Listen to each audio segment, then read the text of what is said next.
నిర్మల్ జిల్లా ముధోల్ నియోజకవర్గ వ్యాప్తంగా ఛత్రపతి శివాజీ మహారాజ్ 395వ జయంతి వేడుకలను ఘనంగా నిర్వహించారు.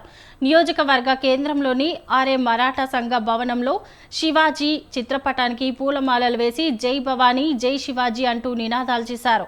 అనంతరం అక్కడి నుంచి శివాజీ చౌక్ వద్దకు ప్రధాన వీధుల గుండా శోభాయాత్రను నిర్వహించారు. శోభాయాత్రలో అశ్వం ప్రధాన ఆకర్షణగా నిలిచింది. అశ్వం నృత్యం చేస్తూ అందరినీ మంత్రముగ్ధుల్ని చేసింది. శివాజీ చౌక్ వద్ద కాషాయ జెండాను ఆవిష్కరించి కొబ్బరికాయలు కొట్టారు. ప్రతి ఒక్క యువకుడు ఛత్రపతి శివాజీ చరిత్రను తెలుసుకొని ఆయన అడుగుజాడల్లో నడవాలని పలువురు ఆకాంక్షించారు.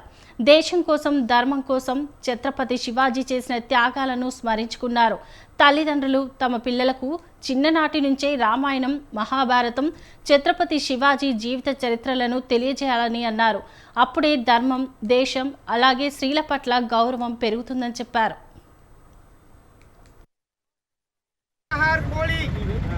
तांबार सर्व लोकांच्या मित्रांना सोबत घेऊन त्यांना मावळे म्हणून स्वतःचं राज्य त्यांनी स्थापन केलं. आताच माझ्या एका मित्राने म्हणले होते राजाच्या बायकोला घेऊन आले होते सैन्य. चूक इतिहास सांगू नका, कारण बादशहाच्या सुनाला घेऊन आले होते आणि ते राजाला दिले होते. त्यावेळेस तो राजा म्हणाला, अरे त्या प्रकार माझी जर आई सुंदर असती जन्म सुद्धा तिच्यासारखा झाला असता.